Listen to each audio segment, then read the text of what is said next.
प्रज्ञा त्रिपाठी जी नोएडा से। राधा वल्लभ श्री हरिवंश महाराज जी, आपके चरणों में कोटि कोटि प्रणाम। महाराज जी, वैसे तो अपने सुख और आनंद की प्राप्ति के लिए मनुष्य कुछ भी करता है, फिर भी वो संतुष्ट नहीं रहता, कुछ और की नहीं, तलाश ऐसे बनी रहती ऐसे है। नहीं है।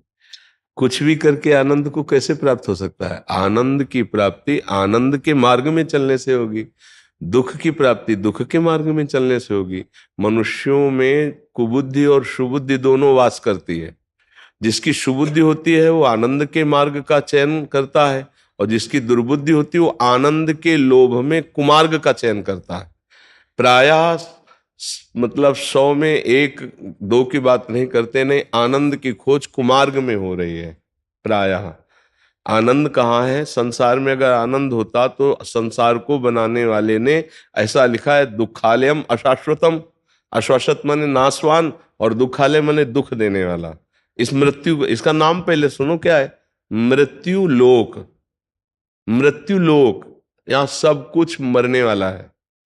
कब मरेगा इसका कोई निश्चित समय हमें पता नहीं, लेकिन बनाने वाले ने पता है कि हमारा शरीर कब छूटेगा, आपका कब शरीर छूटेगा, कौन सी वस्तु कहाँ नष्ट हो जाएगी, पर मरेगी सब वस्तु, व्यक्ति, स्थान, सबका नाश। तो यहाँ सुख नहीं है, दुखालयम। हर वस्तु में दुख है, हर भोग में दुख है। सुख है तो अपने आत्म स्वरूप श्री भगवान में है। जब तक हम गुरुवाणी का हृदय में अनुसरण नहीं करते, गुरुदेव के वचनों का, तब तक आनंद का अनुभव नहीं हो सकता। देखो, खूब रुपया कमा के, खूब नाना प्रकार के मनमानी आचरण करके कौन सुखी है? बताओ, इतने में से आप ऐसे कौन हो जो संसार के भोगों को नहीं भोगे हो? या छोटे मोटे, थोड़ा बड़ा, अधिक कम, आपने कुछ ना कुछ तो संसार का, तो आप बोलो क्या सुख है? फिर वही नवीन लालसा है, तो सुख तो नहीं मिला ना। सुख तो तब है जब हमको सुख मिलेगा तो हमारे हृदय में आ जाएगा, अब कछु नाथ न चाही मोरे। ये सुख की पहचान है। फिर हृदय में कोई चाह नहीं रह जाएगी। बोलो, संसार में ऐसी कौन सी वस्तु, कौन सी संख्या धन की, या कौन सा व्यक्ति, या कौन सा पद है जिसके प्राप्त होने के बाद हाथ उठा के कह दे कि अब कछु नाथ न चाही मोरे, या ये कह दे अब कृतकृत्य भयो मैं, या पायो परम विश्राम, अब मुझे कुछ नहीं चाहिए? बोलो, कुछ है ऐसा पद? कोई धन की संख्या, आप जितनी संख्या का नाम लेंगे उससे बड़ी संख्या वाले इस संसार में है, पर असंतुष्ट है, क्लेशित है, अशांत है। वो और बढ़ना चाहते हैं। जिनकी अरबों की संपत्ति है वो खरब में पहुंचना चाहते हैं, वो और आगे बढ़ना चाहते हैं। किसी को विश्राम नहीं। विश्राम है तो जो नाम जापक है, गुरुमुख से मिला हुआ नाम, बस वही विश्राम प्रदान करता है। भगवान के नाम रूप लीला धाम, वो ये विश्राम का हेतु है। तो आपको समझ में आ रहा है? और उसी का हम वर्णन कर रहे हैं कि सच्चा सुख गुरुमुख से मिला हुआ नाम, उसी को जपो। फिर धीरे धीरे देखो, जो असत आचरण है उनमें खुद अरुचि हो जाएगी। अभी महत्व है उनका, अभी उनमें सुख बुद्धि है। अगर आज का सत्संग सुना हो किसी ने, इनमें से सुना, किसी ने सुना है ना? यही था, आपका चिंतन ही आपको भोगों में सुखानुभूति कराता है। यदि आपका चिंतन ना हो तो भोगों में सुख नहीं है, पक्का। अगर आपका भगवत चिंतन चालू हो जाए तो अभी घृणा होनी शुरू हो जाएगी। अच्छा, कौन सा ऐसा सुख है? संसार में सब सुखों को तीन में बांध दिया गया है। पूरे विश्व के सुखों को एक बांध लिया गया काम भोग में, एक धन के, और एक यश कीर्ति मान नाम प्रतिष्ठा प्रणाम नमस्कार, तो उसे कहा गया कंचन कामिनी कीर्ति। तीन ही में बांध दिया गया है, और तीनों को लगभग लगभग सब कोई। कौन सा सुख है भाई? क्या सुख है? देखो, शरीर क्या है? जब आप विवेक से देखो तो क्या है शरीर? ऊपर से चमड़ी लगी हुई नहीं, गंदी गंदी है, गंदगी भरी हुई है। अच्छा, जिन भोगों को हम भोगना चाहते हैं वो सब गंदगी के द्वार हैं। विवेक से देखो, सब कुछ आने की जरूरत नहीं। अच्छा, जो हम खा रहे हैं वो सब गंदगी बन रहा है। यहां है कौन सा सुख भाई? सोचो, कौन सा सुख है?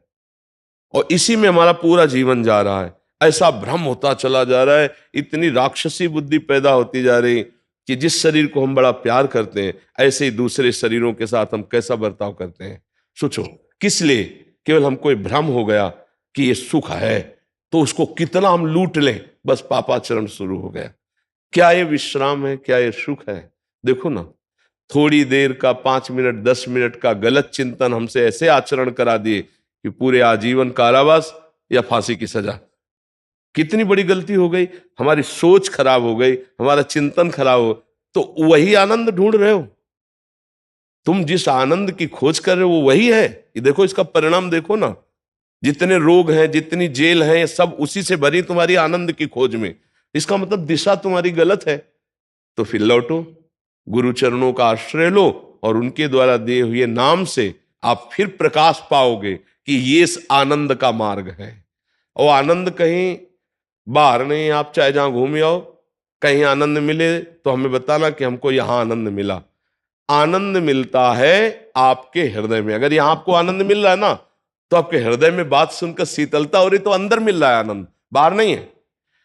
यही एक ऐसा आदमी आ जाए जो पापाचरण करने वाला हो और संतों से द्रोह करता हो, वो देखकर बैठे बैठे जलेगा, उसको बिल्कुल आनंद नहीं मिलेगा। और आप श्रद्धा से आए हो कि हम भगवान के भक्त के पास चलते हैं, संत के पास चलते हैं, तो आप श्रद्धा से वचन सुन रहे हो, तो आपके हृदय में आनंद हो रहा है। आनंद के लोभ से ही तो बैठे हो, यहां नहीं बैठे हो। तो आनंद कहां रहा है? बाहर नहीं है, वो आपके अंदर है। ऐसे ही यदि आप नाम जप करेंगे तो सही रास्ता अंदर से नाम आपको दिखाएगा कि जो घट घट व्यापी परमात्मा तत्व है वो अंदर ही आनंद का समुद्र है। आप डूब जाएंगे, किसी भी बाहरी भोग की जरूरत नहीं पड़ेगी। इसी की खोज के लिए मानवदेह मिला है, चाहे स्त्री शरीर हो चाहे पुरुष शरीर हो। पर हम लोगों की दिशा गलत हो गई। जिधर दुख है, जिधर फसाव है, जिधर नर्क है, जिधर दुर्गति, उधर हम जा रहे हैं। रुपये से सुख, शरीर से सुख, भोगों से सुख ना किसी को मिला है, ना मिल रहा है और ना मिलेगा। अभी वो केवल भूल भुलैया में, इसलिए सोच रहा मैं बहुत सुखी हूं। लेकिन परिणाम, परिणाम की तरफ देखो, जिस दिन शरीर छूटने वाला होगा तो जितने संबंध सब छूट जाएंगे, शरीर छूट जाएगा, कमाया हुआ धन, व्यवहार सब छूट जाएगा। अब जाना आपको अकेले हैं, अब आपके पास क्या रहा? अगर नाम जप नहीं किया तो आप कोरे के कोरे खाली हाथ जा रहे हो, केवल पाप कर्म और पुण्य कर्म लेके भोगोगे जाके। इसलिए सुख की खोज के लिए सबसे पहले गुरु का वर्ण करो। गुरुदेव के द्वारा दिए हुए उपदेश, उनका नाम, वो आपके जीवन को रास्ता दिखाएगा, अंदर का रास्ता दिखाएगा। भगवत मार्ग बाहर दौड़ने का नहीं है, ये अंदर चलने का मार्ग है। अगर समझ पा रहे हो आप तो समझ पा रहे हो, क्योंकि ये अध्यात्म है। अगर बाहर दौड़ने से भगवत प्राप्ति हो जाती तो चलो दौड़ा जाए, कहां चला जाए? कोई हमें बताओ कहां? इससे बड़ा कोई भगवत क्षेत्र होगा जहां बैठे हो? इसका नाम वृंदावन है। ब्रज 84 कोस भगवान की स्वयं लीला भूमि, भगवान अवतार लिए लीला की। आप सच्चाई से देखो, अगर भजन नहीं करते तो घूम आओ, आपको क्या आनंद मिलता है? डोसा, पकौड़ा, चाट, गोलगप्पा, संसार के दृश्य, यही सब आप देखोगे। आप प्रभु का आनंद नहीं ले सकते यहां भी। और भजन करते हो ना, तो कहीं भी बैठ जाओगे तुम्हें आनंद प्राप्त होगा। हाँ, यहां भजन के परमाणु, भजन करोगे तो अत्यधिक आनंद प्राप्त होगा, लेकिन भजन नहीं करोगे तो तुम्हें आनंद की अनुभूति नहीं होने। बोलो आपको क्या आनंद की अनुभूति होगी? अगर भजन नहीं है तो वृंदावन में आप क्या आनंद ले सकते हो? आप बताओ। प्रभु से प्रेम नहीं है, भजन नहीं है, तो आपको क्या आनंद दिखाई देगा? आपको बस ये दोष दर्शन होगा कि यार यहाँ भी ऐसे लोग हैं, यहाँ और बढ़िया गरम गरम धुआं उठ रहा है, आप डोसा बनवा के खा लो, चाट पकौड़े, बोले बड़ा आनंद है वृंदावन में। क्या पाए वृंदावन में आके? पाए क्या? वृंदावन का आनंद तो यह है कि एक कोने में कहीं बैठ करके यमुना किनारे या किसी लता के नीचे आंसू बहाते हुए नाम में डूबते, प्रभु के चिंतन में डूबते, या बिहारी जी के सामने जाके रो रो करके उनके क्या हो भाग्य आज मुझे। पर बिहारी जी से बात करने की ताकत कहाँ है? बिहारी जी से प्रार्थना करने का मन कहाँ है? वो तो भोगों में भाग रहा है। हाँ, ऐसा जरूर हो सकता है कि मैं इस समस्या में फंसा हूं, निकाल दो तो मैं तुम्हें इतना भोग लगा दूंगा, ऐसा जरूर कह सकते हो। अनंत ब्रह्मांडों के स्वामी, उनको तुम्हारे भोग की जरूरत नहीं। तो हम लोग गलत दिशा को जा रहे हैं सखी, सही दिशा गुरु प्रदान करता है। तो गुरुजनों का आश्रय लेकर नाम जप करें, विचार पूर्वक देखें कि आज तक हमने खाया पिया भोगा सब, लेकिन उसमें सुख कहाँ है? तो अब जो बची है उम्र, उसको सत्कार्य में करते हुए नाम जप लो। बस नाम जप नहीं है तो कुछ नहीं। हमारा ये मतलब जोर से चीख चीख करके पुकार कर कहना है, चाहे जो साधना कर लो, यदि नाम जप नहीं है तो परिणाम में कुछ नहीं है। ये हम खूब अनुभव की बात। तो सब लोग नाम जपने में कोई पैसा नहीं लगता, कोई हम पवित्रता का उसमें नियम नहीं, जो नाम प्रिय हो, जैसे अपने लोग वृंदावनवासी राधा राधा राधा, उठते बैठते चलते फिरते हर समय नाम। नाम का मतलब है भव समुद्र में हमें बढ़िया जहाज मिल गया, बैठ गए पार हो गए। नाम रूपी जहाज में बैठकर हम पार हो गए। तो नाम को पकड़ लो तो बढ़िया आनंद प्राप्त होने लगेगा। नाम नहीं है तो फिर जीवन में कुछ नहीं, ये है सब घूम घूम करके वो माया ही है। नाम जब करो तो मायातीत स्थिति प्राप्त हो जाएगी, अन्यथा नहीं। बड़े बड़े सिद्ध महापुरुषों के अनुभव की बात कहते हैं। आपको समझ में आ रही बात? नाम जब करते हैं, हाँ, नाम जब ही सच्चे सुख का मार्ग है। नहीं तो आप खुद हमें बताओ, इतना जीवन हो गया, क्या सुख है? कोई फाइनल में तृप्ति तो नहीं हुई ना कहीं। न धन से तृप्ति, न भोगों से तृप्ति, न जीने से तृप्ति, हर जगह अतृप्ति ही है। मरना कोई नहीं चाहता है, कोई नहीं चाहता मेरा काम हो गया, मैं शरीर से कोई मतलब नहीं रखता। ऐसा वही कह सकता है जिसे भगवान का साक्षात्कार हो गया है। अभी अभी अगर मरने की बात आ जाए तो अभी घबराहट पैदा हो जाएगी। मरने का संकेत आ जाए, कोई रोग कोई भयानक असाध्य, तो अभी होश उड़ जाएंगे। नहीं उड़ जाएंगे, क्यों? क्योंकि हमने मरने की तैयारी नहीं की ना, इसलिए होश उड़ जाएंगे। अगर अभी तैयारी फिट है तो सच्ची कहते हैं, जैसे संतों की होती है ना, तो तैयारी फिट होती है। हम लोग बिल्कुल तैयार हैं। बोले अमुक प्लेटफार्म नंबर पर गाड़ी आ गई है, अटैची उठाई चल दी। हमको पता है हमारा कौन सा प्लेटफार्म है, हमको पता है किस गाड़ी में बैठ रहा हूं, हमको पता है कहाँ जाना है, और हमको पता है हमारी वहां पहले से व्यवस्था है। मृत्यु से डर इसीलिए लगता है, आपको पता नहीं कहाँ जाना है, आपको पता नहीं कि आपकी क्या व्यवस्था है, क्योंकि आपने कभी मृत्यु की तैयारी ही नहीं की है। सच्ची बात देखना, इसीलिए डर लग रहा है। क्योंकि इससे प्यार किया ये छूटेगा, और इसके संबंधियों से प्यार किया वो छूटेगा, इसके लिए जो एकत्रित किया वो छूटेगा। अब ये बात कहाँ समझ में आती है? आ जाए तो अभी सच्चे सुख में डूबने के लिए रास्ता दिखाई दे कि ये है सच्चा सुख। असत सुखों से वैराग्य तब कहीं जाकर के भगवान में अनुराग होता है। इसलिए नाम जप करो, अच्छे आचरण करो, और रोज प्रभु से प्रार्थना करो कि मेरा मन नाम जप में लग जाए। बस आपसे यही मांगते हैं। अगर ये बात बन गई तो सब बन गए। जी। हरि प्रकाश जी झांसी से। राधा वल्लभ श्री हरिवंश महाराज जी, हरि नाम प्रभात फेरी में जाता हूँ, वहां राधा नाम के अलावा प्रभु के अन्य नाम लिए जाते हैं। अनन्यता के कारण उनमें चित्त की स्थिति न होने के कारण या महाराज जी वो लेना अनुचित है, ये ऐसा कह रहे हैं? दूसरे पर्व से अनुचित तो कदापि नहीं है, पर अनन्यता की प्रियता में स्वाद नहीं मिलता। हाँ, ये बात तो है। तो कुछ दिन से ये लग रहा कि आपसे आज्ञा ली जाए। अब जैसे हमें पता है हमारे प्रभु के अनंत नाम है, अनंत रूप है, उनकी अनंत लीलाएं हैं, पर हमें जो गुरुदेव ने नाम दिया है, जो मंत्र दिया है, जो आराध्य देव का रूप दिया है, अब उसके अलावा कुछ रुचेगा नहीं। हाँ, बहस भी द्वेष भी होने लगता है। हाँ, अगर उन लोगों से बोलोगे राधा राधा होना है तो वो नहीं, ये भी चतुरता भक्त को रखनी चाहिए कि अपने हृदय की निष्ठा व्यक्त नहीं करनी चाहिए।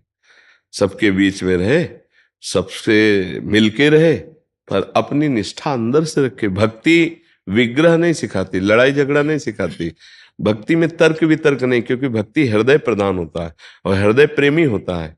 तो प्रेमी कभी किसी का अहित अमंगल कटु वचन ये नहीं बोलता। हाँ, हमारी निष्ठा है, हम राधा नाम के रसिक हैं हम, तो प्रभु का जो नाम है, रूप है, लीला है, तो जो जो भज रहा है भजो, अच्छा है। पर मेरे को जो प्रिय लगा, मेरे गुरुदेव ने दिया।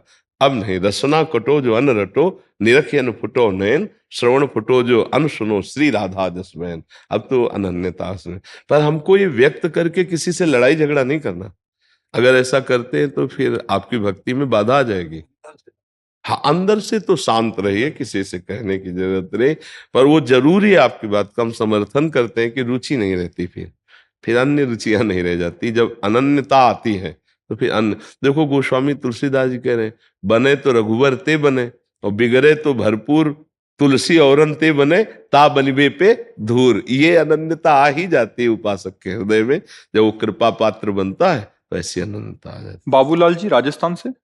गुरुदेव राधा राधा। राधा वल्लभ श्री हरिवंश महाराज जी, राधे राधे। गुरुदेव, मुझे निरंतर नाम जप करने का अभ्यास करते हुए 1 साल से अधिक समय हो गया है, और आप जो सत्संग में जो बोलते हैं उसको अपने आचरण में उतारने का भी अभ्यास कर रहा हूँ। गुरुदेव, एक इच्छा हमारी बहुत है और इसका समाधान केवल आप ही कर सकते हैं। मुझे संतों का संग कैसे मिले, संतों की सेवा कैसे मिले और भक्तों का चरित्र कैसे सुनने को मिले? मैं बहुत इससे हाँ, अब ये बड़ी कृपा है जो आपके अंदर ये इच्छा जागृत हुई है, पर इस इच्छा की पूर्ति भगवान की कृपा के बिना नहीं होती है। जब द्रवहि दीन दयालु राघो तो साधु संगति पाइए। भगवान जब द्रवित होते हैं तो भक्तों का संग, संतों का संग मिलता है, नहीं तो प्रायः कुसंग ही बहुतायत है। सत्संग मिलना बड़ा कठिन होता है। सत्संग का मतलब होता है जहां केवल भगवान बस, न कंचन, न कामिनी, न कीर्ति, न कोई मान, न सम्मान, केवल भगवान की बात, केवल भगवान से ही मिलने की बात, केवल भगवान से ही प्रेम की बात। ऐसे संतों का समागम मिलना बड़ा कठिन है। तो वैसे प्रगट में ज्यादा सानिध्य ना मिले तो भी आजकल यंत्र है, इससे सानिध्य बढ़िया मिल जाता है। गुण दोष में संसार है, तो जैसे मोबाइल है, इसमें एक बहुत बड़ा गुण भी है कि हम नाम जप, नाम कीर्तन, सत्संग, ये सब हम उससे सीख सकते हैं। मोबाइल में आप जिसका चाहो उसका सत्संग सुन सकते हैं। तो प्रगट में संतों का सानिध्य हम ले सकते हैं मोबाइल से। अब रोज वृंदावन आकर के सभा में बैठना, ये तो वृंदावन वासी का सौभाग्य हो सकता है, अन्य का तो हो ही नहीं सकता कि वो रोज आ सके। बड़ी टीवी में लगा के रोज। हाँ, ऐसे जैसे अभी कि वो विदेश से आए थे तो वो कह रहे थे कि तो हम कहा ऐसे मोबाइल रख करके आप मान लो कि हम संत समागम कर रहे हैं और आराम से ध्यान पूर्वक सुनो, तो आपको यही लगेगा मैं वृंदावन में बैठा सत्संग सुन रहा हूँ। और बच्चा स्वयं में भक्तमाल का चरित्र पढ़ो, भक्तों के चरित्र। देव यही पूछना चाहते थे हम। हाँ, स्वयं में बैठ भक्तमाल ले लो। और एक चीज और बच्चा ध्यान रखो, यहाँ तो बढ़िया बात है, कभी अपने को प्रकाशित मत होने देना, क्योंकि ये भक्ति का जो रंग है ना, इसमें पता चल जाए तो चोर भी लग जाते हैं, ठग भी लग जाते हैं। कभी कभी अहंकार जो हमारे अंदर है ना, वो चोरों को बुला लेता है, काम क्रोध लोभ मोह मद मत्सर। तो हमें दैन्य रहना है और अपने को छुपा के रखना है, कभी अपनी भक्ति को प्रकाशित। और जब भगवान प्रकाशित करते हैं फिर कोई बाल बांका नहीं कर सकता है। तो अधिकतर गुप्त रहने की चेष्टा करो और खूब नाम जप करो, स्वयं भक्तमाल ले लो, भक्तों के चरित्र पढ़ो। और ये एक ध्यान रखना, अपनी तरफ से किसी भी संत को अपना बनाने की कोशिश मत करना। ये हम तुम्हें इसलिए कह रहे हैं कि तुम्हारी श्रद्धा में ना फर्क पड़ जाए। जब भगवान संत समागम देंगे तो वो बहुत जांच पूर्वक देते हैं, फिर आपकी अश्रद्धा नहीं होगी। और आप ऐसे तो फिर आपको संतों के प्रति यदि अश्रद्धा हो गई तो भाव चला जाएगा। गुरुदेव, आपने अभी बोला कल परसों कि जो भी संत मिले सबके प्रति भगवत भाव करना। बच्चा, भगवत भाव तो हम जड़ चेतन सबके प्रति, संग का मतलब समझ रहे हो? आओ महाराज बैठा, क्योंकि बच्चा कई ऐसे जीवन में दृश्य देखे हैं जिनसे मुझे लगता है सबको प्रणाम करें, पर संग के लिए भगवान से प्रार्थना करें कि मुझे आप अपने, वो जानते हैं मुझे संतों का संग दीजिए, तो वो संत संग देंगे। जब द्रवहि दीन दयालु राघो तो साधु संगति पाइए। और यदि हम कहीं अपनी तरफ से, तो बहुत से ऐसे भगवान के लीला विलास वाले रूप हैं जिनको देखकर आपके संतों के प्रति हो सकता है भावना गिर जाए। इसलिए हम कह रहे हैं, क्योंकि भावुक लोग जैसे होते ना, फिर बहुत जल्दी फिर उसमें अभावना भी आ सकती है। ऐसे ऐसी लीलाएं हैं कि जिनका उद्देश्य ही नहीं श्री भगवान है, और ऐसा सब कुछ, तो उसमें फिर आपकी श्रद्धा चली जाएगी। या तो फिर इतनी निष्ठा हो कि हमारा कभी दोष दर्शन ही नहीं होगा, चाहे जैसा व्यवहार करें, पर ऐसे व्यवहारों में फिर दोष दर्शन होने लगता है। तो इसलिए दोष दर्शन ना हो, अपनी तरफ से परिचय मत बनाओ और भगवान से प्रार्थना करो कि मुझे संत समागम दीजिए। तो वो जब संत समागम देंगे तो बहुत, जीवन में हमारा ये नियम रहा है, हम अपनी तरफ से किसी की प्रशंसा सुनकर कभी नहीं गए, कभी नहीं गए। जीवन बचपन से मतलब एक निष्ठा रही है कि मुझे श्री भगवान जरूर मिलाएंगे। अगर भगवान का प्रेमी भक्त है तो मेरे हृदय में जब तक प्रेरणा नहीं होगी तो हम अपनी तरफ से कभी नहीं है साथ। और जब प्रेरणा हुई तो जहां देखा है वहां बिल्कुल 100% वाला देखा, 100%, 99 नहीं। तो क्योंकि भगवान अपने हृदय को जानते हैं और उसके भी हृदय को जानते हैं, तो इसलिए बहुत गुप्त रहना चाहिए। अपनी श्रद्धा को ऐसी प्रकाशित न करना चाहिए कि कभी कोई उसमें हमारे ठेस पहुंचा दे। बहुत विचित्र विचित्र कोटि की लीलाएं हैं। 1000 में कोई 2-4 ऐसे होंगे जो भगवान की प्राप्ति करना चाहते हैं। 1000 में कोई 2-4 होंगे, ये बात समझना है। तो हमें क्या करना है? सब में भगवत भाव करना है, पर अपने को संबंध नहीं रखना, अपने को संसर्ग नहीं होने देना। संसर्ग वही जब भगवान करवा दे। तब हनुमान जी से विभीषण जी मिले तो कहा, मोहि भा भरोसा हनुमंता, बिनु हरि कृपा मिले नहीं संता। इसलिए पहले से सावधान कर रहे कि बच्चा, कलयुग है, बड़ा विचित्र रूप है। अपने भाव को, जैसे तुम्हारे निर्मल भाव है, फिर तुम्हारे भाव में ठेस पहुंच जाएगी तो तुम्हें फिर हर जगह वही दोष दर्शन होने लगेगा। एक जगह जल जाए ना तो फिर सबसे घृणा होने लगती है, और वो जीवन का बहुत नाश का स्वरूप होता है। इसलिए बहुत सावधान रहे, कहीं अपनी श्रद्धा प्रकाशित न करे, और जब भगवान प्रकाशित करेंगे जिसके प्रति, वो अटूट होगी, क्योंकि वो भगवान के द्वारा दी है। समझ पा रहे हैं आप हमारी बात? गुरुदेव, लेकिन जब भक्तमाल हम पढ़ेंगे तो नाम नाम छूट जाता है, हम उसमें बहुत ऐसे। नहीं, एक चीज समझो कि नाम और भक्त और भगवान और गुरुदेव एक ही बात है। भक्ति भक्त भगवंत गुरु चतुर नाम बपु एक। अगर हम भक्त चरित्र पढ़ रहे तो नाम में है, संत सेवा में है तो नाम में है, ठाकुर सेवा में है तो नाम में है, क्योंकि हम सुन रहे हैं ना, वो भगवान के प्रेमी भक्त हैं। इनमें भेद नहीं माना जाता। तस्मित जने भेदाभावात, भगवान और भगवान के जनों में अभेद स्थिति होती है। तो उस समय नहीं सोचना कि नाम छूट गया। गुरुदेव, अब मैं बिल्कुल कोरा कागज आपके पास भर के आया हूँ। अब आप मुझे जो आदेश कर दो, मैं वैसे बिल्कुल वैसे ही चलूंगा। तो जो आपको बता रहे हैं उसका चिंतन कीजिए और नाम जप कीजिए, ठीक है? राधा राधा नाम। हाँ, राधा राधा नाम जप कीजिए, ठीक है? सतनाम कौर जी, प्रणाम महाराज जी। गुरु प्रदत्त गुरु मंत्र का जाप ज्यादा से ज्यादा करने का प्रयास करती हूँ। जब भी मैं लंबी गहरी श्वास लेकर गुरु मंत्र का अभ्यास करती हूँ तो 15-20 श्वास के बाद ही जब अपने आप श्वास ना चलकर ख्याल में चलने लगता है। आज्ञा चक्र में बहुत वाइब्रेशन रहता है सारा दिन, थोड़ी थोड़ी देर बाद। क्या ये सही है महाराज जी? नहीं, आप क्या मतलब, ख्याल का तात्पर्य क्या कहना चाहते हैं कि आपका मंत्र स्वतः चलने लगता है? हाँ, तो कहने की जरूरत नहीं। और आज्ञा चक्र में मान लो यहाँ की बात कर रहे हो जी। जब हमारी एकाग्रता होती है तो सारा खेल यहीं से होता है ना, आज्ञा चक्र से। तो ये एक वाइब्रेशन का मतलब जैसे कुतकुताहट सी होती है, एक चेष्टा सी होती है। तो ये कोई अभी सिद्धावस्था का स्वरूप नहीं है। और कभी अब प्रकाशित भी मत करिएगा, किसी को कहिएगा नहीं, क्योंकि भक्ति के इन भावों को छुपाया जाता है। पर वो निरंतर जब बिना प्रयास के, जैसे हमारा दिल धड़क रहा है, हम धड़का नहीं रहे हैं, श्वासें हमारी आ जा रही हैं, हम इसका प्रयास नहीं कर रहे हैं। ऐसी जब मंत्र स्वतः जागृत स्वप्न सुषुप्ति स्फुरत में राधा पदाब्ज छटा, चाहे हम जग रहे हो या सो रहे हो या स्वप्न में हो, हर समय भगवदाकार स्थिति बनी रहती है, तब जाकर कुछ संतोष करने लायक बात है। आपका अच्छा अभ्यास बन रहा है, पर ये टिकाऊ चीज नहीं है। अभी स्थायी नहीं हो गई कि मतलब हम बेपरवाह हो जाए। सावधान रहिए और बढ़ाते रहिए इसको। और ये कोई हानि नहीं करता। जैसे भजन में हम है ना, तो ये डरना नहीं चाहिए कि मतलब किसी भी चक्र पर उसका प्रभाव पड़े, हृदय चक्र पर, नाभि चक्र पर, मूलाधार केंद्र पर, कहीं भी प्रभाव भजन है, उसकी तेजस्वी शक्ति है, तो इससे लाभ ही होता, कभी हानि नहीं होती। उसके विषय में किसी डॉक्टर या किसी और से कहने की जरूरत नहीं। भगवान के भजन से समस्त चक्रों का भेदन हो जाता है, कुंडलनी जागृत हो जाती है, दिव्य शक्तियां आ जाती हैं, पर वो सब समाहित की जाती हैं, उनको प्रकाशित नहीं होने दिया जाता।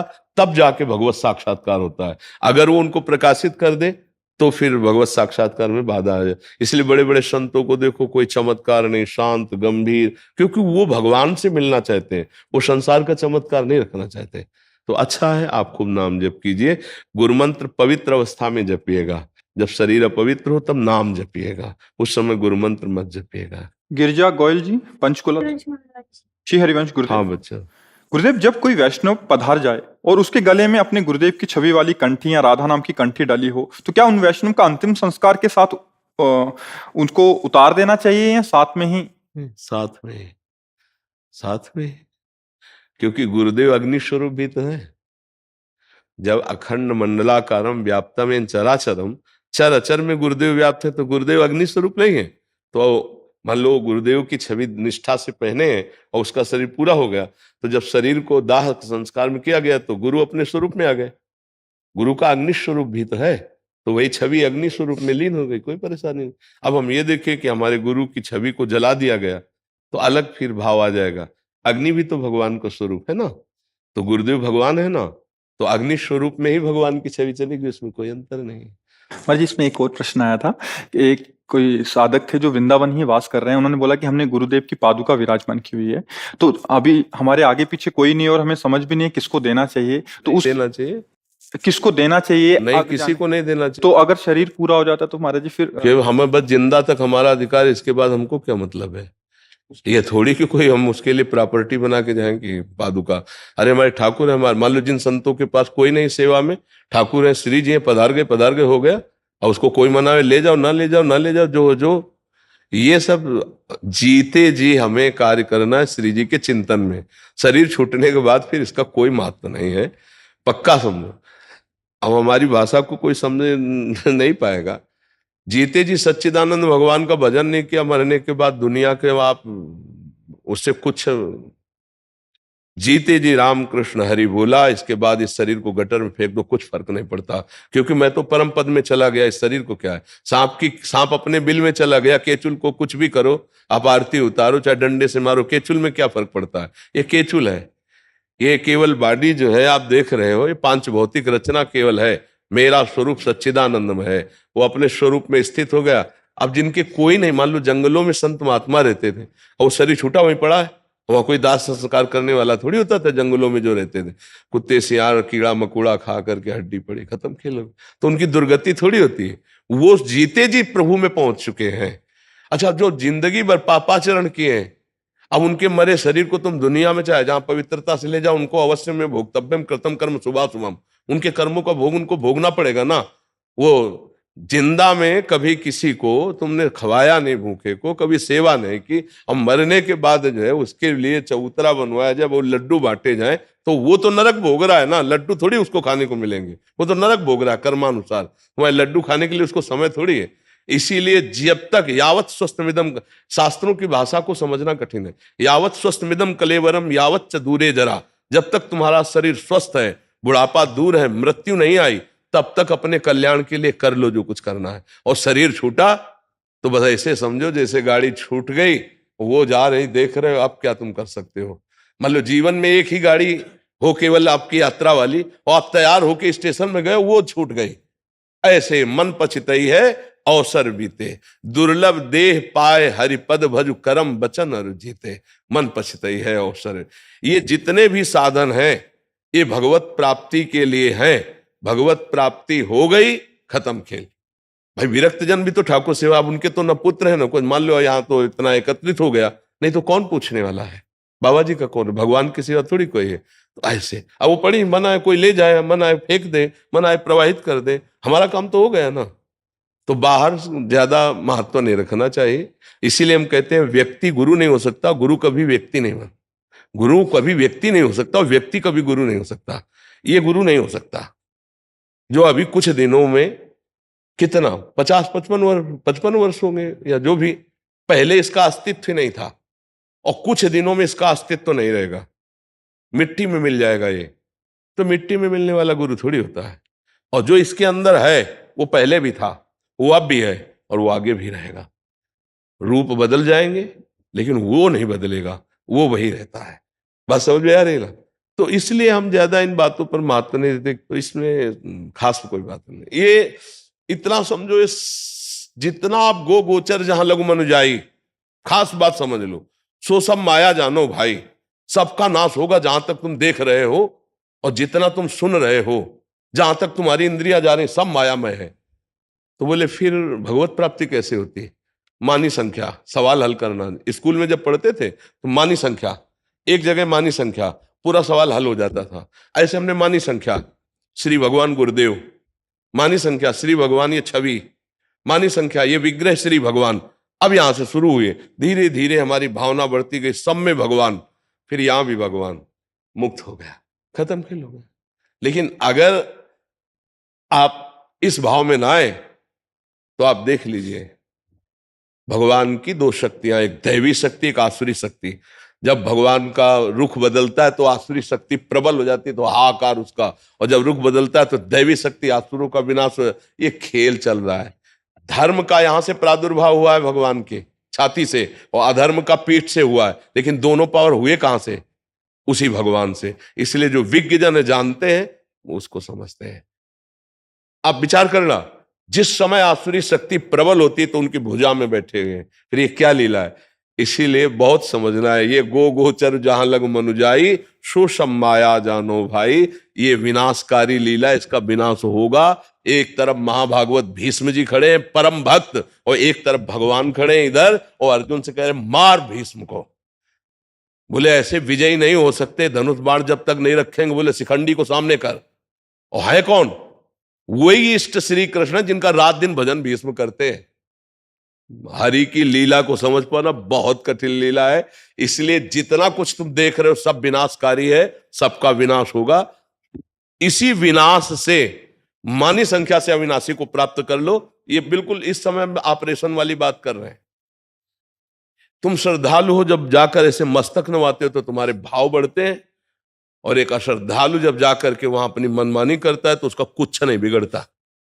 क्यों? आप कहते हो क्यों नहीं बिगड़ता है? तुम्हारी दृष्टि में पाप है, उसकी दृष्टि में पाप नहीं है। वो इतना महान है परमात्मा, इतना महान है कि तुम सोच नहीं सकते हो। जैसे छोटा बच्चा अपनी मां की गोद में लघुशंका करे, सोच कर दे, अब ये अपराध माना जाएगा क्या? ऐसे वो छोटा बच्चा जैसा है, घोर पापी भी। ये हमारे भगवान का स्वभाव। नहीं तो जानते हो, बस दिल की धड़कन केवल बंद करनी थी, ऐसे उठा करके वही मुंह भरा गिर जाता, नहीं गिर जाता। लेकिन दिल की धड़कन कमजोर नहीं की और बलिष्ठ कर दिया। सामने जो आता विध्वंस मारता चला जाता, चीरता चला जाता। हजारों महात्माओं को तलवार के घाट उठाया। मर्जी ये चलता रहता है ऐसा। यही करोड़ों धर्मनिष्ठों को ऐसे 1,00,000 बंदी बनाए गए थे एक बार, 1,00,000 सनातन धर्मावलंबी, और सबको खड़ा किया पीछे और खिड़की से जाके आदेश के काट डालो गर्दनें, सबकी काट डाली गई। जब इतिहास पढ़ के देखो तो रोम रोम खड़ा हो जाएगा। तो इसका मतलब क्या है? कभी भगवान दैत्यों को प्रबल कर देते तो कभी भगवान देवताओं को प्रबल कर देते हैं। वो ही है। तो बोले प्रबल क्यों कर देते? खेल है भाई। बोले राक्षसों तो बिना, भैया बना कौन है? ये बना कौन है? बनाया किसने है? ये खेल है। तो भैया ये तो बड़ा भयावना खेल। तो बोले निकल चलो फिर इस खेल से। क्या? बोले भजन करो मुक्त हो जाओ। नहीं तो भयावह खेल है। वो बहुत ही उदार परमात्मा पिता है।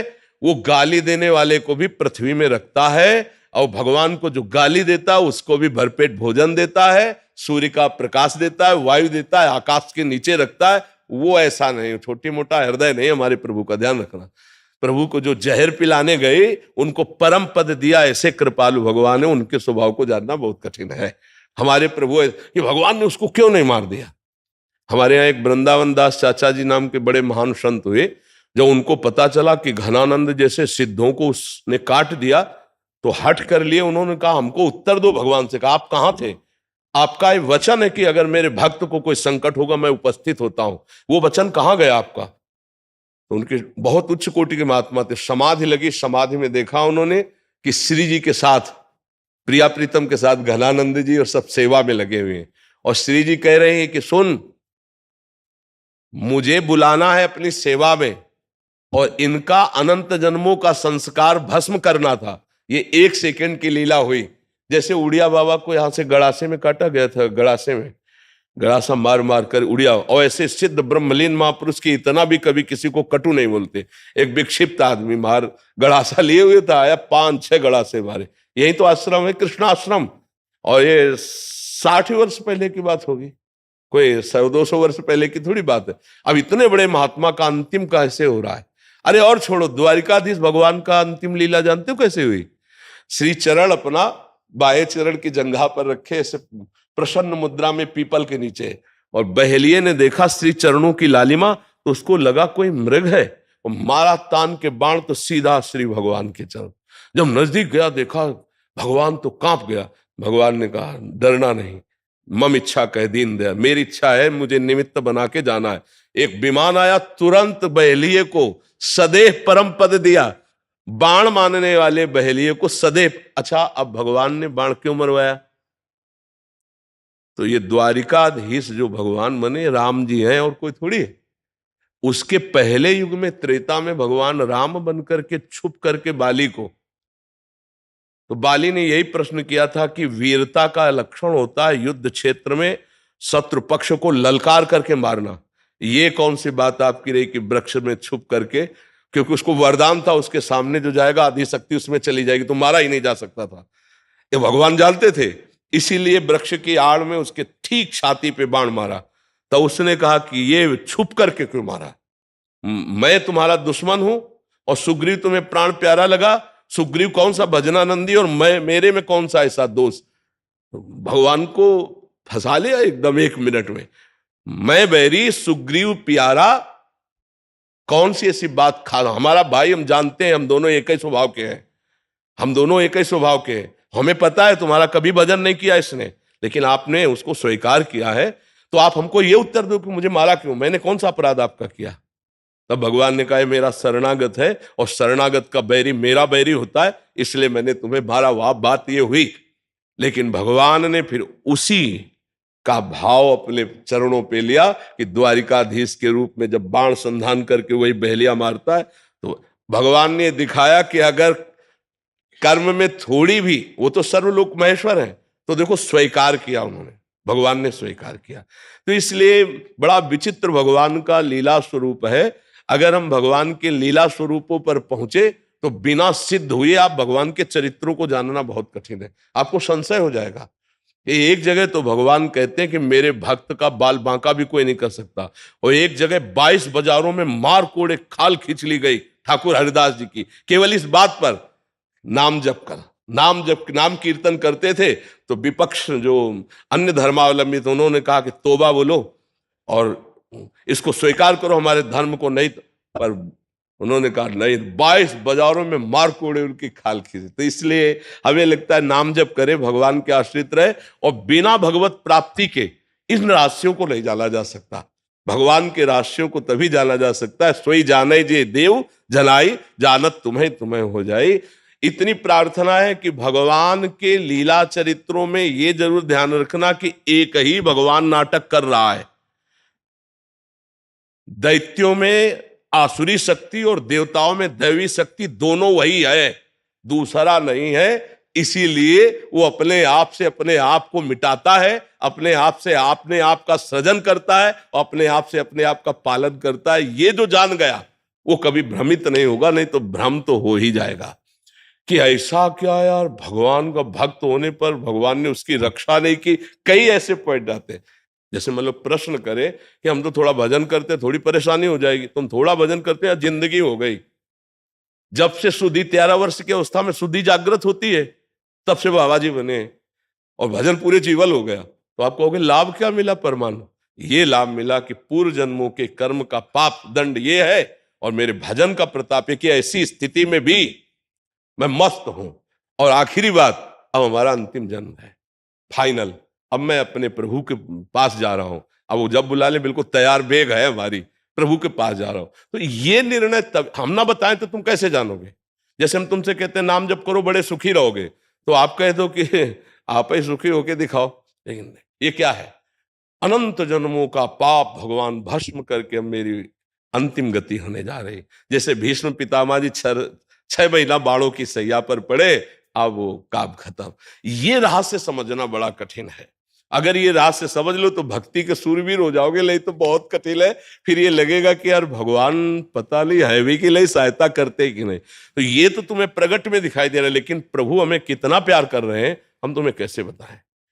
हर समय हमको ऐसा आनंद बना रहता है। अब कैसे उदाहरण दे, ऐसा समझ लो जैसे नौजवान का ब्याह होना हो तो कैसा फूला रहेगा, ऐसे लाख गुना हमको आनंद रहता है हर समय आनंद ऐसा। अब बस शरीर छूटने का इंतजार है कि कब शरीर छूटे और अपनी प्रियाजू से मिलूं जाकर के, अपनी श्यामा श्याम से मिलूं जाकर। ये मिला है जीवन में, ये तो छूटेगा, आज नहीं तो कल छूट। इसीलिए ये आज चर्चा चल पड़ी पता नहीं भगवान की कैसी इच्छा से। तो ये सुख और दुख एक कर्मों का भोग है और इन सब का नाश करके भगवत प्राप्ति ये भजन का फल है। तो एक चीज ध्यान रखना, जब शरीर निर्माण हुआ था उस समय 2 चीजें रखी गई थी, पाप और पुण्य का फल। ये हमें भोगना पड़ेगा। जो हमारे पूर्व कर्म जमा है वो, और जो आगे नए हो गए वो दोनों क्षमा हो जाएंगे और इसे हम भोग लेंगे और हम भगवान को मिल जाएंगे। ये सिस्टम अगर समझ में लाया तो बड़े बड़ों को अश्रद्धा हो जाती है। एक आए थे, उन्होंने कहा कि हमारे को भगवान की भक्ति में बहुत प्रियता थी, एक ही लड़का था और भगवान ने उसे उठा लिया, आज से हमारी भगवान से अश्रद्धा हो गई, पर एक बार आपके पास आया हूं, भगवान ने ऐसा क्यों किया हमारे साथ। अब उनको कैसे बताएं कि वो जीव आया ही केवल इतने समय के लिए, इसमें भगवान का दोष नहीं। उस जीव को मनुष्य योनि में केवल पुत्र रूप में आपको भोगना है दंड। वो आएगा, इतना समय दिया और चला गया, वो जीव अपने कर्म का भोग भोग रहा। अब श्रद्धा करके भगवान की प्राप्ति कर लो या अश्रद्धा करके दुर्गति कर लो, ये तुम्हारा विषय है। अभिषेक जी दिल्ली से। जय जय श्री हरिवंश। श्री हरिवंश महाराज जी, आपके चरणों में दंडवत प्रणाम। महाराज जी, मैं जब जब निश्चय करता हूं कि मैं भक्ति में दृढ़ होकर चलूंगा, तब तब मुझे बाहर की प्रतिकूलता तो नहीं, भीतर की प्रतिकूलता पूरा हिलाकर रख देती है। नहीं, चाहे बाहर की हो चाहे भीतर की, प्रतिकूलता या अनुकूलता दो ही आते हैं। या तो इतनी अनुकूलता आ जाती है कि भगवान को भूल जाओ, या इतनी प्रतिकूलता आती है कि धर्म से चलने से डर जाओ। अब ये खिलवाड़ तो है नहीं ना भगवान की। देखो, पहले तो ये समझना, भगवान के भजन के मार्ग में चलने का मतलब है भगवान के पार्षद पद की योग्यता धारण करना। देखो, पद है सब, जैसे ब्रह्मा का पद है ऐसे हरि पार्षद पद है, तो हरिदासत्व पद है। तो अब जैसे आर्मी में जाना है तो काफी मुश्किलें हैं, इतनी दौड़ हो, इतनी लंबाई, इतनी ऊंचाई, इतना इतना नहीं होता। तो भगवान के मार्ग में चलना है तो इतनी धैर्य हिम्मत। आज का सत्संग सुना था क्या? पहला श्लोक वही था कि इतने धैर्यवान बनो कि लोक में तुम्हारी निंदा हो, तिरस्कार हो, अपमान हो, तो भी तुम अपने मार्ग से डगमगाओ नहीं। इतने धैर्यवान बनो कि परिवार तुम्हें छोड़ दे, तुम्हारे शरीर की दुर्दशा है, रोग ग्रसित है, कोई पानी देने, तो भी मेरी हिम्मत नहीं टूटेगी, हम बोलेंगे राधा राधा राधा राधा राधा, तो भी भगवत प्राप्ति पक्की है नहीं। देखो, एक वो आए थे आर्मी के योद्धा योगेंद्र सिंह यादव परमवीर चक्र। हाँ, तो अब उनके एक तरह से वो मृत प्राय हो गए थे, लेकिन उन्होंने अंतिम सांस तक के लिए अपने राष्ट्र के लिए गोली चलाई। मार बड़े बड़े तमगा और उनका आदर, तो प्राणों की बाजी लगाने वाले का ही तो पद बनता है नहीं। तो अब इतना तो धैर्य रखना ही पड़ेगा कि अंदर से चाहे हमें विकार परेशान करें प्रतिकूल, और चाहे बाहर से कोई व्यक्ति, हम अपने मार्ग में अटल रहेंगे और उसको हम परेशान नहीं करेंगे। खास बात इस मार्ग के पथिक में ये होती कि आप हमको गाली दीजिए पर हम आपको गाली नहीं देंगे, आप हमारा बुरा करें पर हम आपको बुरा चाहेंगे भी नहीं, आपका मंगल चाहेंगे। आप हमको दुष्ट कहिए, हम आपको भगवान के भाव में देखेंगे, तभी हमें वो परम पद मिलता है। इसलिए धैर्यवान बनो, और अंदर के कोई भी विकार बिना आपके दस्तखत के आपको गिरा नहीं सकते, पक्की बात है। जब आप दस्तखत करेंगे मन के साथ कि हाँ ये कर लिया जाए, तो फिर आपको गिरा देंगे। तो आप सतर्क रहिए, तो अंदर के विकार जलाएंगे। और यम ही न व्यथ्यंते ते पुरुषम पुरुषर्षभ सम दुखा सुखाधीरम सो अमृतत्वाय कल्पते। जो अंदर के द्वारा दी हुई व्यथा, जैसे काम क्रोध की व्यथा व्याकुल, उससे व्यथित नहीं होता, जो सुख दुख को समान भाव से सह जाता है, वो परम पद का अधिकारी होता है, वो अव्यय अमृत पद का अधिकारी हो। तो चुपचाप अंदर, और किसी से कहो मत कि हमें अमुक विकार, हमें अमुक परेशानी, कहने से ये दृढ़ होता है। शांत, कैसे हो, अच्छा है, कृपा है, वो तुम्हारे मन में हो रहा है और वो जल जल के ठीक हो रहा है, बिल्कुल मत बोलो राधा राधा राधा। जो मन की परेशानी उसको वहीं रहने दो। राधा अश्रद्धा पैदा हो जाती है अंदर बहुत ज्यादा, मतलब ये बहुत घातक है।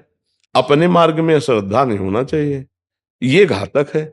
हम लड़ाई करने चले और फिर हमें राष्ट्र पे अश्रद्धा हो जाए तो फायदा क्या है? हम अपने पक्ष को ही भूल जाए तो मतलब क्या रहेगा? फिर तो गड़बड़ हो जाएगा, फिर गड़बड़ है। बात समझना है। तो काम क्रोध मोह मद के प्रति श्रद्धा हो गई और भक्ति के प्रति अश्रद्धा होगी, तुम्हारे जाओगे। नहीं महाराज जी, बहुत समझाता हूँ मन को, पर नहीं। समझाने की क्या जरूरत? श्रद्धा समझाने का विषय थोड़ी होती। माँ होती है, उसको समझाने की थोड़ी जरूरत कि माँ है। अरे माँ तो माँ होती है, वहां सिर्फ चरण छुए जाते हो, अम्मा कहा जाता है। और वो कड़वे स्वभाव वाली है, अच्छे स्वभाव वाली है, थोड़ी देखा जाता है। ऐसे हमारे भगवान भगवान हैं, श्रद्धा का संबंध भगवान से है। हमारे प्रभु प्रभु हैं, वो हमें सुख दें या दुख दें, ऐसा मान लो। हमको सहना और आगे बढ़ना है, तो आगे पता चल जाएगा कि जैसे सूर्य के द्वारा कभी अंधेरा नहीं किया जा सकता, ऐसे मंगल भवन भगवान के द्वारा कभी अमंगल नहीं हो सकता। भगवान का नाम है मंगल भवन अमंगल हारी। तो अमंगल के अश्रद्धा का देखो, आकाश पे तुम थूकोगे तो तुम्हारे मुंह पे छिट्टी आएगी, आकाश तक तो पहुंच पाएगी नहीं। अश्रद्धा करोगे तो तुम्हारा पतन हो जाएगा, भगवान का तो कुछ बिगड़ेगा नहीं। भगवान से क्यों अश्रद्धा करो? हमें कारण बता दो कि ये अश्रद्धा का कारण है भगवान। भगवान ने कृपा करके मनुष्य दे दिया, बुरे आचरणों का संस्कार तुम डाल रहे हो, बुरा चिंतन तुम कर रहे हो। भगवान की फिर भी कृपा देखो कि साधु संग दे रहे हैं, है नहीं? वृंदावन आए, साधु के संग में बैठे हो, तो भगवान के ऊपर तो कृपा करके श्रद्धा कर लो, क्योंकि वो कृपा ही कृपा कर रहे। अश्रद्धा करो तो अपने ऊपर करो, ये तो बात समझ में आई। पर भगवान के ऊपर अश्रद्धा करने को तो मुझे समझ में, सच्ची कहते हैं अनंत माताओं जैसा दुलार लेकर के। हम कई बार कहा है माइक से सत्संग में कि यदि भगवान का प्यार मुझे ना मिला हुआ होता तो हमारा कुछ जिद्दी स्वभाव रहा है, तभी हम इस मार्ग में चल पाए। जिद्दी स्वभाव, चाहे जितना कष्ट, चाहे जितना हमें कदम आगे बढ़ाना है। ऐसा नहीं कि तुम्हें ही विकार सता रहे हो और संतों को आते ही नहीं, ऐसा नहीं है। तो भगवान विकार बचाने वाली युक्ति देते हैं, विकार में फंसकर नष्ट होने वाली भगवान नहीं, ये माया बुद्धि देते हैं। तो अश्रद्धा माया पे करो, भगवान पे नहीं। महाराज जी समझाता हूँ मन को, मतलब एक दिन तो समझ में आता है, अगले दिन फिर वही सोचने। नाम जप करो, समझाने की ज्यादा चेष्टा न करो, सब समझ आ जाएगी। राधा राधा राधा राधा राधा राधा राधा राधा राधा, उसकी एक न सुनो मन की, सब ठीक हो जाएगा।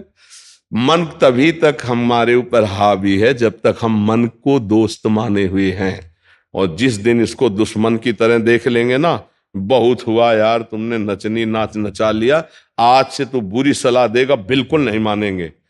अंडर में ना हो जाए आपके तो हमें बताना।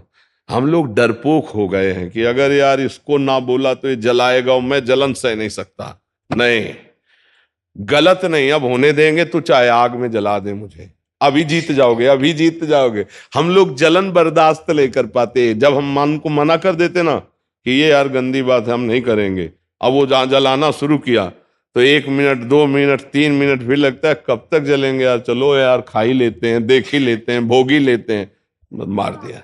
हमको थोड़ा टिकना पड़ेगा, अपने धैर्य में आना पड़ेगा। ठीक, राधे राधे महाराज जी। गुरुदेव, आपके सत्संग सुनने से ज्ञात हुआ कि जैसी दृष्टि वैसी सृष्टि। महाराज जी, मेरा प्रश्न यह है कि मैं अपने आप से बहुत परेशान हूँ, विकारों से भरी हुई हूँ महाराज जी। मेरा हर किसी के प्रति दोष दर्शन हो जाता है और फिर द्वेष। आप ही नहीं परेशान, पूरा विश्व परेशान है, अपने से ही परेशान है। मनी राम परेशान किए, सबको नहीं परेशान किए, मन है। और आप ही विकार से थोड़ी, पूरा विश्व विकार में है। जो भगवान का आश्रय लेकर गुरु भगवान की आज्ञा से भजन करते हैं, और जितना भजन करते उतने निर्विकार होते हैं। गुरुमुख से नाम लेकर के, गुरु आज्ञा से जो खूब नाम वाणी में लगे हैं, खूब वाणी जी का श्रवण गायन करते हैं और नाम जप करते हैं, वही उतने निर्विकार होते चले जा रहे हैं। सबके हृदय में विकार है। अच्छा, हमारे हृदय में विकार है तो हम सबको विकारी ही देखेंगे, पक्का समझो। तो हमारे भाव को ठीक करने के लिए नाम और संतों के वचन, दो ही औषधि है। सत्संग सुने और नाम जप करें तो हम ठीक हो जाएंगे, पक्का ठीक हो जाएंगे। हम सब उसी से ठीक हुए हैं। और अगर सत्संग और नाम जप नहीं है तो इसके लिए कोई आयुर्वेद में औषधि नहीं है, ना एलोपैथिक में कोई इंजेक्शन है कि इंजेक्शन लगा दिया गया तुम्हारा भाव बदल गया, या दवा खवा दी गई तुम्हारी बुद्धि बदल गई। ऐसा नहीं। इन सब का प्रभाव स्थूल शरीर पे पड़ता है, मन पे कोई फर्क नहीं पड़ता। मन को शुद्ध करने के लिए औषधि है सिर्फ नाम। नाम जितना नाम जप करोगे उतना ही मन पवित्र होगा, जितना सत्संग सुनोगे उतने ही नाम में रुचि होगी। सत्संग, साधु संग और नाम जप, इस दो से ही परम कल्याण होता है, मन निर्विकार होता है। जी, क्या प्रश्न है?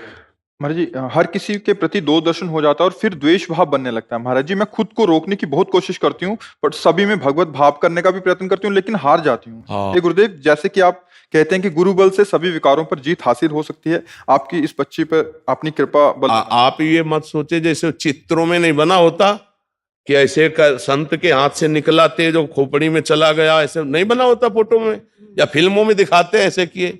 आ रहा है क्या तेज? नहीं, किसी के आ रहा है क्या? वो फिल्मों में होता है, हाथों में नहीं होता है। समझ रहे ना? वो वाणी में संतों के होता है। गुरु का बल जानते हो क्या होता है? उनके द्वारा दिया हुआ नाम, उनके द्वारा दिया हुआ मंत्र। आजकल जो है नौटंकी नाटक पे ज्यादा विश्वास किया जाता है। अरे कोई कोई तो जबरदस्ती हाथ में लिपट जाते हैं कि हाथ धर दो। ये हाथ धरने से कुछ होता है क्या? कुछ नहीं होता, कुछ नहीं होता। नहीं तुम जितने लोग हो सब धरवा के मैं बताओ क्या होता है? कुछ नहीं होता। नाम जप करो, राधा राधा राधा, सब कुछ हो जाएगा। गुरु का बल है नाम। जो गुरुदेव ने नाम दिया वो गुरु ने अपना बल दे दिया। अब जितना नाम तुम जपो नहीं, मनमानी आचरण करो, तो गुरु कृपा फिर कहाँ उतरेगी? गुरु कृपा तभी उतरेगी जब आप बात मानना। देखो अगर बात मानो तो अभी आप सत्संग में सुना कि सब में श्री भगवान है। तो यदि आपकी दोष दृष्टि जाती तो आप ये सूत्र क्यों नहीं लागू करते? यद्यप मुझे गंदा दिखाई दे रहा है, गंदी बात कर रहा है, पर इसमें है तो प्रभु ही। अंदर से हम क्यों ना ऐसा सोचे? और जहां ऐसा सोचना शुरू किया तो निर्मल भाव आना शुरू हो जाएगा। अब बात ना मानो तो फिर हम कह रहे हैं ना कोई इंजेक्शन है, ना कोई औषधि है, और ना कोई ऐसे वैसे है। जो बोर्ड बना के नहीं टांगे जाते कि ऊपर से किसी महात्मा के हाथ से तेज आ रहा, प्रवक्ता के ऊपर पड़ रहा है, नहीं ऐसे। तो वो केवल डिजाइन में है, सच्चाई में नहीं। ऐसे सच्चाई में संतों का तेज उनकी वाणी से निकलता है और श्रवणेन्द्री के द्वारा जाकर हृदय के मल का नाश करता है। बंदो गुरुपद कंज कृपा सिंधु नर रूप हरि महामोह तम पुंज जासु बचन रविकर निकल। जिनके शब्द सूर्य के समान हमारे हृदय में प्रकाशित होकर अज्ञान अंधकार का नाश करते हैं। तो भाई देखो, नौटंकी नाटक पे विश्वास हो तो यहाँ आओ मती। यहाँ तो सीधी बात है, नाम जप करो, अच्छे आचरण करो, वो तुम्हें करने होंगे। यही गुरु कृपा है कि तुम्हारा नाम जप में मन लगे, तुम्हारे अच्छे आचरण का स्वभाव बन जाए। ये गुरु कृपा बल से होता है। अब हम कह दें कि हमारे में तो बल नहीं है, तो आप बताओ, बुरा सोचने का बल है ना, तो अच्छा सोचने का बल क्यों नहीं है? बुरा बोलने का वाणी में बल है, तो अच्छा बोलने का क्यों नहीं है? गंदी जगह जाने का पैर में ताकत है, तो अच्छी जगह क्यों ना जाओ? अच्छा काम करने की हाथ में ताकत है, तो आप बुरा काम क्यों कर रहे हो? बस अब बुरे काम में तुम्हारा मन लग रहा है तो बुरा काम कर रहे हो, कह रहे हो अच्छे काम करने की ताकत नहीं। तो वही मन तुम्हें जब दंड देगा तब तुम्हें पता चलेगा। फिर अच्छे काम में अपने आप तुमको लगाना पड़ेगा। मन के विरुद्ध चलना होगा। अगर मन के विरुद्ध नहीं चलोगे तो तुमसे गंदे काम ही करवाता रहेगा, गंदी सोच सोचवाता रहेगा, और फिर एक दिन ये आपके प्रति गलत सोचवा देगा। आपको इतना डिप्रेशन में ले आएगा, इतना भय पैदा कर देगा, ये आपको सिखाएगा कि शरीर छोड़ दो। देखो ना, लोग अपने आप शूट कर लेते हैं, अपने आप जहर खा लेते हैं, अपने आप फांसी लगा लेते हैं। क्या है? वही मन है जिसको तुमने रोका नहीं, गलत आचरणों में जाता रहा, आज तुम्हारे खिलाफ वो खड़ा हो गया, तुम्हारे ही हाथ से तुम्हारे को नष्ट करने के लिए तैयार हो गया। इसलिए अभी से उसको रोकना शुरू करो। सब में भगवत भाव करने की भावना करो। भले नहीं दिखाई दे रहे, लेकिन माना तो। हाइलोजन जल रहा है तो हम मानते हैं ना इसमें बिजली है, मानते हैं ना। ऐसे ही कोई व्यक्ति चल रहा है तो हम मानते हैं इसमें भगवान है, तभी तो चल रहा है। भगवान हट जाए तो कहां चलेगा? तो ये बुरा बोल रहा है, बुरा कर रहा है, लेकिन अंदर तो भगवान है ना। बस इतना स्वीकार करना शुरू कर दो तो आपका अध्यात्म जागृत हो जाएगा। हमारी बात मान लो, मानी संख्या से सवाल हल हो जाएगा। मानी संख्या सब में श्री भगवान है, ठीक हो जाओगे। ये बाहरी नाटक। पापी पुरुष को कोई महात्मा नजर नहीं आता और महात्मा को कोई पापी नजर नहीं आता। बड़ी बात है। जैसे कोई कहता है तो आपके यहाँ ऐसा आदमी आया, नीच आदमी को आना नहीं चाहिए था, तो हम आपको सच्ची कहते हैं, हमको कोई नीचे नजर नहीं आता। हमको ये नजर आता है मेरे प्रभु इस रूप में आकर के हमारी दृष्टि ही हमको गिराती है, हमारी दृष्टि ही हमको उठाती है। इसलिए संतों से दृष्टि प्राप्त होती है, तो वो दृष्टि प्राप्त करो, भगवत दृष्टि। काहे को गंदी दृष्टि रखो? गंदी दृष्टि रखोगे तो मन गंदा होगा, मन गंदा होगा तो अशांत होगा, अशांत होगा तो सुख कहाँ? अशांतस्य कुतः सुखम। समझ पाए किसका प्रश्न था? हाँ, अपने को सुधारना है बच्चा जी।